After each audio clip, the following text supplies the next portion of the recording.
Shalom saudaraku yang dikasihi dan diberkati oleh Tuhan kita Yesus Kristus.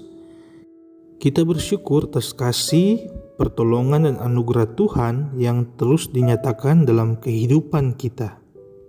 Berjumpa lagi dengan channel Renungan Kristen bersama saya Wincy Mandage.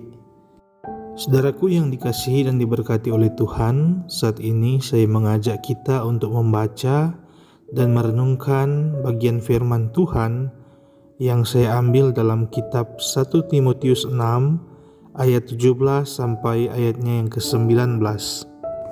Peringatkanlah kepada orang-orang kaya di dunia ini agar mereka jangan tinggi hati dan jangan berharap pada sesuatu yang tak tentu seperti kekayaan, melainkan pada Allah yang dalam kekayaannya memberikan kepada kita segala sesuatu untuk dinikmati.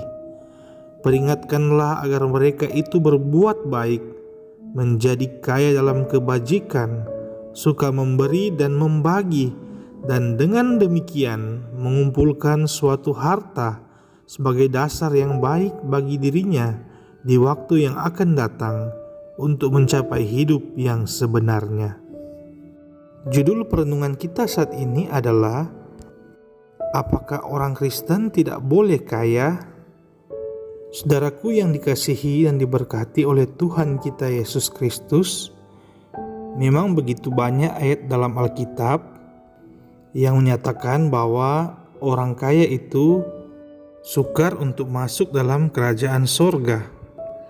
Bahkan ada ayat Alkitab juga yang mengatakan bahwa lebih mudah seekor unta masuk ke dalam lubang jarum daripada seorang kaya masuk dalam kerajaan sorga. Saudaraku yang dikasihi Tuhan, kita harus memahami bahwa kekayaan adalah karunia Tuhan. Kekayaan pun adalah pemberian Tuhan. Dalam Pengkhotbah 5 ayat 19 berkata, "Setiap orang yang dikaruniai Allah kekayaan dan harta benda dan kuasa untuk menikmatinya, untuk menerima bahagianya, dan untuk bersukacita dalam jerih payahnya, juga itu pun karunia Allah." Tentunya bagi orang yang berjerih lelah, dia pantas untuk menerima berkat dari Tuhan, termasuk kekayaan. Dan yang menjadi permasalahan bagi orang Kristen apabila dia tidak mampu untuk mengelola kekayaan yang Tuhan berikan baginya. Karena ketika orang tidak mampu untuk mengelola kekayaan yang Tuhan berikan, mereka lebih condong akan menjadi orang yang tinggi hati, orang yang sombong, bahkan orang yang ingin berkuasa atas dirinya, bahkan pun berkuasa atas orang lain. Kekayaan akan menjadi hamba mereka. Mereka akan menjadi hamba uang dan mengutamakan hal-hal duniawi daripada mencari kerajaan Allah. Bahkan ketika mereka tidak mampu untuk mengelola kekayaan mereka, mereka akan lebih mudah untuk menindas orang lain, melakukan cara apapun untuk mencapai kepuasan hidup mereka. Mungkin orang kaya seperti inilah yang menjadi tujuan firman Tuhan yang mengatakan bahwa sangat sukar orang kaya masuk ke dalam kerajaan sorga. Tetapi kata sukar bukan berarti tidak bisa. Orang kaya bisa juga masuk ke dalam kerajaan sorga, asalkan mereka mengutamakan Tuhan daripada kekayaan mereka. Tuhan menginginkan ketika Dia memberikan karunia kekayaan bagi kita, maka kita pun harus tetap berfokus kepada Sang Pemberi kekayaan, yaitu Tuhan sendiri. Kita harus mengutamakan Tuhan, tidak berhamba kepada kekayaan kita, tidak menjadi hamba uang. Dengan kata lain, kekayaan kita dapat membuat pribadi kita lebih takut akan Tuhan. Banyak orang kaya yang dipakai Tuhan untuk menjadi alat kesaksiannya, termasuk Abraham, Daud, Salomo, dan juga Ayub. Bahkan pun orang yang menguburkan mayat Tuhan Yesus adalah orang kaya dari Arimatea yang bernama Yusuf, yang juga menjadi pengikut Yesus. Hal ini menunjukkan bahwa kekayaan bukanlah satu hal yang salah bagi orang percaya. Yang membuat kekayaan itu menjadi salah ialah cara pandang dan tindakan orang-orang kaya yang menyalahgunakan kekayaan mereka. Jika kita diberkati oleh Tuhan dengan kekayaan ataupun harta yang berlimpah, maka mintalah hikmat daripada Tuhan agar kekayaan itu dapat kita gunakan untuk hormat dan kemuliaan nama Tuhan. Yesaya 33 ayat 6 berkata, "Masa keamanan akan tiba bagimu. Kekayaan yang menyelamatkan ialah hikmat dan pengetahuan. Takut akan Tuhan itulah harta benda Sion." Ayat ini jelas mengingatkan bagi kita bahwa kita membutuhkan hikmat, pengetahuan, dan terlebih takut akan Tuhan agar kita tidak salah dalam mempergunakan kekayaan dan harta kita. Orang yang takut akan Tuhan, pasti dia tidak akan tinggi hati, tidak sombong, dan tidak akan menjadi hamba uang, melainkan dia akan jadi orang yang penuh kasih, suka berbagi, tidak mencari-cari kekayaan, melainkan mencari Tuhan sebagai sumber kekayaannya. Jadilah orang kaya yang diberkati karena berkat-berkat Tuhan, bukan menjadi kaya karena kejahatan, karena penipuan, atau menjadi kaya dengan cara memiskinkan orang lain.